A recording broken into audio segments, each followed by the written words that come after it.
Madame, Monsieur, bonjour et bienvenue sur Vox Africa. Je suis Fanny Wegscheider.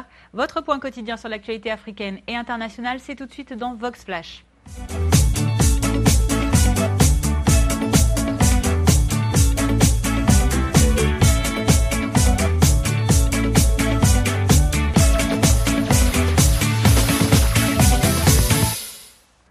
Ouvrons notre flash information de ce jeudi 17 septembre au Burkina Faso.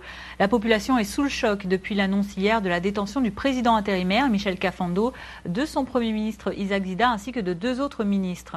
Tentative de coup d'État ou mutinerie, les revendications des ravisseurs en tout cas ne sont pas très claires. Les 2 hommes sont en tout cas les otages du RSP, le régiment de sécurité présidentielle, cette garde prétorienne de l'ancien président Blaise Compaoré qui a été chassé du pouvoir, vous le savez, en octobre 2014. Et depuis ce rapt hier, les voix s'élèvent de toutes parts pour demander la libération de messieurs Kafando, Zida et des ministres.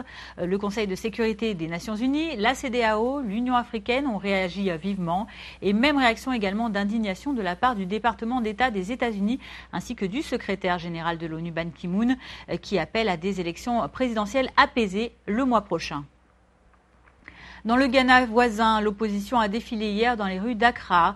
Les partisans du principal parti d'opposition, le NPP, ou Nouveau Parti Patriotique, exigeaient des mesures contre une possible fraude électorale avant l'élection présidentielle prévue en 2016. Les manifestants demandaient notamment à la commission électorale de renouveler les listes électorales. Selon eux, elles comportent les noms de citoyens non ghanéens ou encore de voteurs fantômes. Le rassemblement a été dispersé par la police qui a utilisé des gaz lacrymogènes ainsi que des canons à eau. Je vous propose d'écouter ces quelques explications de manifestants qui étaient présents hier dans les rangs de l'opposition à Accra. Nous ne faisons pas confiance à la commission électorale. C'est pourquoi nous manifestons aujourd'hui. Et regardez ce qui se passe. Est-ce que cela montre que nous pouvons avoir confiance?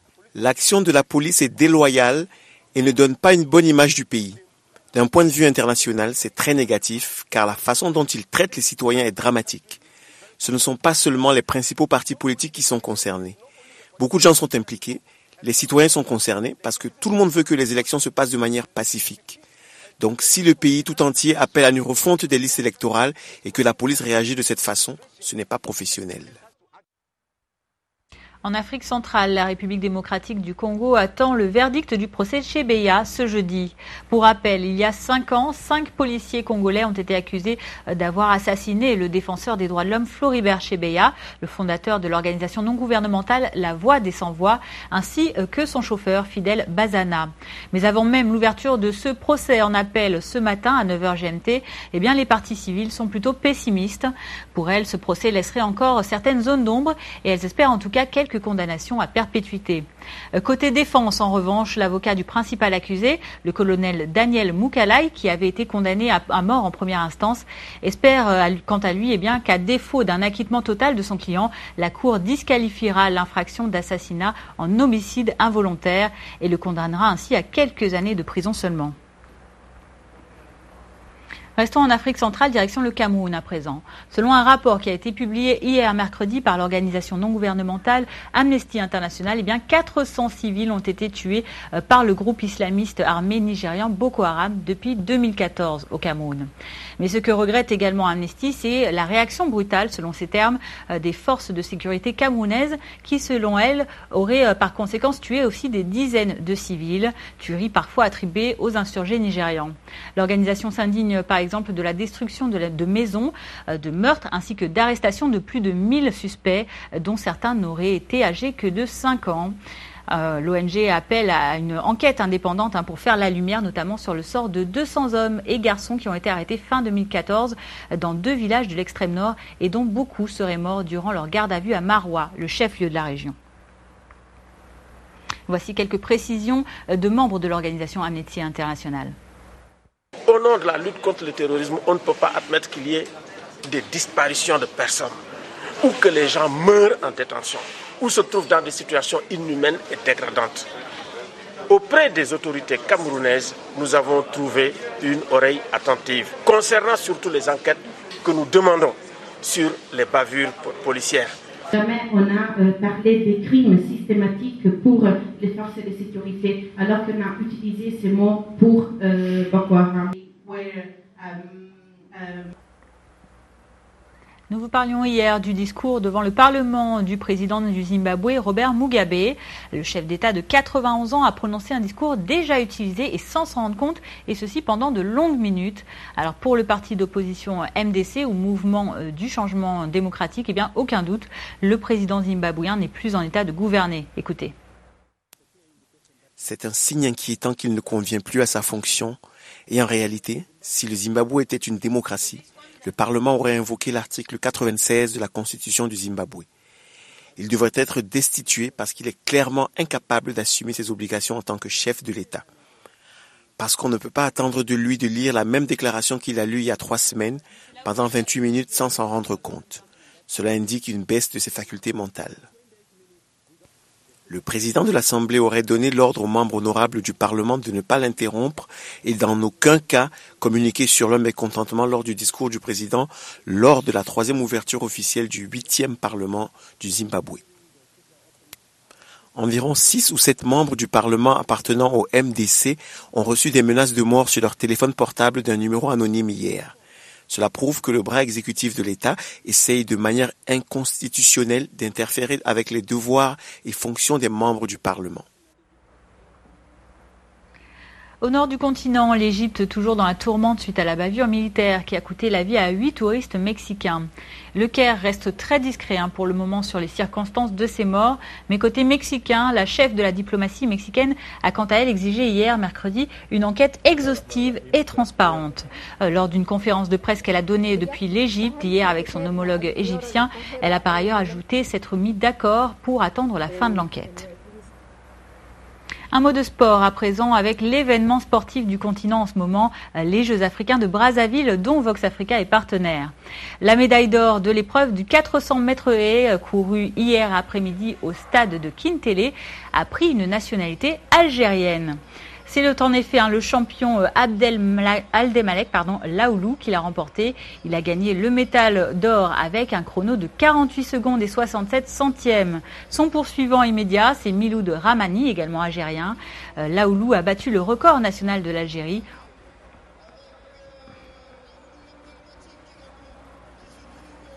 Et je vous propose d'écouter le champion du 400 mètres haies Abdelmalek Laoulou au micro de Romuald Vissot.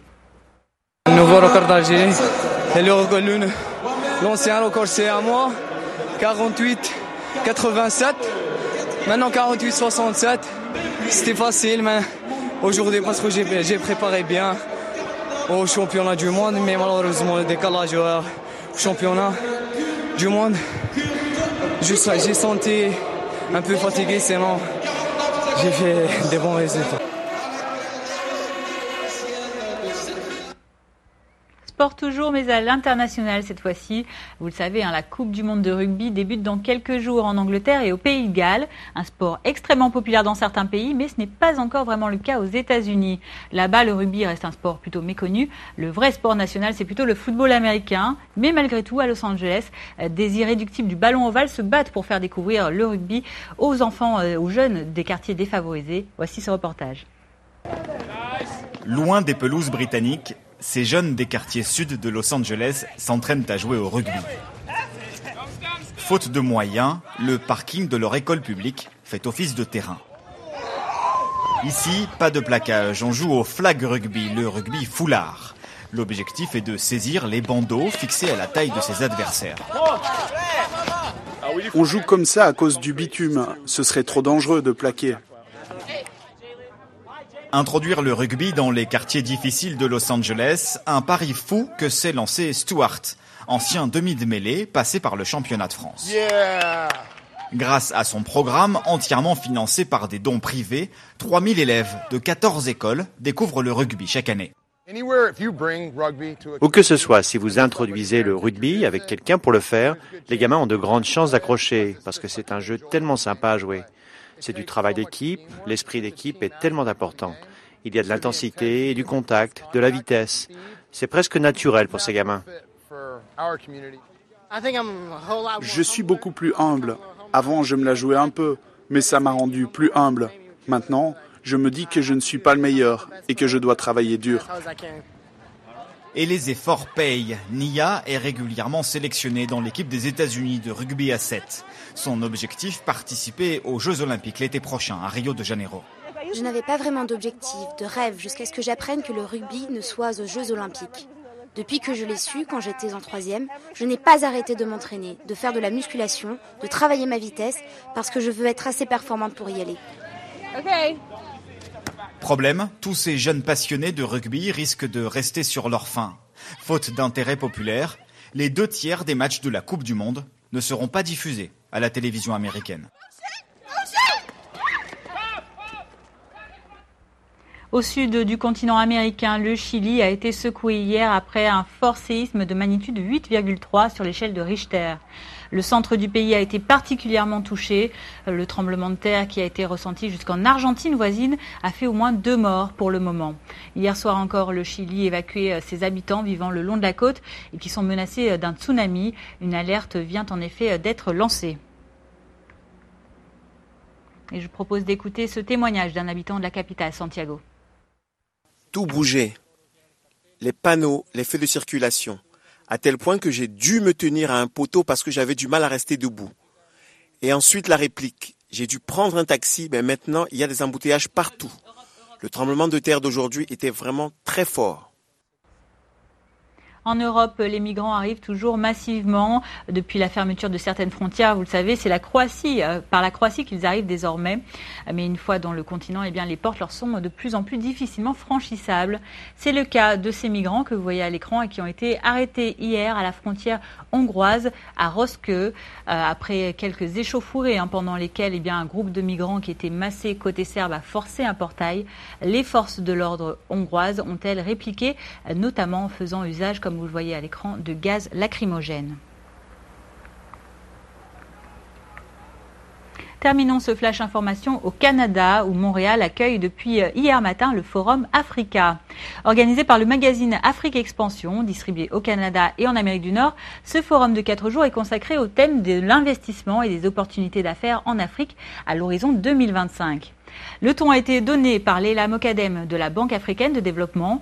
Elle a expliqué à son audience que malgré les risques présents sur le continent, l'Afrique regorge véritablement d'opportunités d'affaires, notamment pour les entreprises canadiennes intéressées à investir dans les secteurs tant porteurs que nécessaires des infrastructures ainsi que de l'énergie en Afrique. Cet incontournable rendez-vous d'affaires met le Sénégal à l'honneur afin d'offrir à ce pays une vitrine unique auprès des investisseurs d'Amérique du Nord. Enfin, ce Forum Africa est une occasion de rencontres prestigieuses et précieuses pour les gens d'affaires. De nombreux intervenants de marques et d'invités de qualité ont d'ailleurs répondu positivement à l'appel des organisateurs. Et je vous propose d'écouter ces commentaires de la fondatrice et promotrice de Forum Africa, ainsi que de l'ancien secrétaire général de l'Agence intergouvernementale de la francophonie. Ce que nous avons voulu faire cette année, c'est d'introduire le concept de province invitée par rapport aux pays vedettes. Donc on a une vingtaine de pays, comme vous savez, et on a le Sénégal qui est pays vedette, mais on a introduit également le concept de province, parce que les gens en Afrique, autant on dit que les Canadiens ne connaissent pas l'Afrique, autant les Africains ne connaissent pas le Canada. Donc le Canada, c'est 10 provinces, et les 10 provinces ont des niveaux de connaissances, ont un savoir-faire qui est différent, ont des opportunités réelles, ont des ressources distinctes. Un peu comme toute l'Afrique, c'est-à-dire on présente l'Afrique ici en disant c'est 54 pays, mais la 7e édition, c'est une édition tournant pour nous, parce que ça marque les 20 ans d'Afrique Expansion. Comme vous savez, Afrique Expansion, on l'a créé, je l'ai fondé en 95, donc on célèbre les 20 ans cette année. Pour nous, c'est une édition exceptionnelle. Alors, on s'est placé en 2025, et la plupart des gens me demandent pourquoi 2025. 2025, c'est le carrefour. On sait que certains pays, c'est en 2020, l'émergence, d'autres, c'est en 2035, certains sont en 2025, mais la plupart, on dirait, la moyenne, c'est en 2025. Donc pour nous, on se demande, est-ce qu'en 2025, c'est réaliste? Est-ce que ces pays-là qui parlent de leur émergence en 2035, 20, 25, 35, 2025, et qu'est-ce qui va se passer en 2025? Donc c'est pour ça qu'on veut que nos conférenciers en parlent, que le pays vedette en parle et que les autres pays nous disent s'ils sont prêts, s'ils avancent comme ils le veulent et si les choses seront de façon réaliste, effective en 2025. Depuis 10 ans, un ralentissement, une perte d'intérêt de la part, pas de la société civile, pas du secteur privé, mais du gouvernement fédéral canadien. Et le Premier ministre ne s'en cache pas. Il a dit clairement, nous investissons en Amérique latine, dans l'hémisphère des Amériques, plutôt qu'en Afrique. Voilà. Cette période est en train de se terminer. Le monde entier est maintenant en Afrique et nous, on se retire. Il faut corriger ça, ça n'a pas de sens, on verra. Je crois qu'il va être impossible en 2025 de moduler sa relation avec l'Afrique. L'Afrique va être au centre des affaires du monde. Elle va représenter 20-25% de la population mondiale. J'ai dit dans ma conférence tout à l'heure, un homme sur 4 va être africain. C'est quand même considérable. On ne pourra pas faire l'économie de qu'est-ce que les Africains pensent, qu'est-ce qu'ils proposent, qu'est-ce qu'ils veulent, comment ils interprètent leurs intérêts et comment on conjugue avec ça. On ne pourra plus. La vérité, c'est jusqu'à maintenant, que ce soit les Européens ou les Chinois.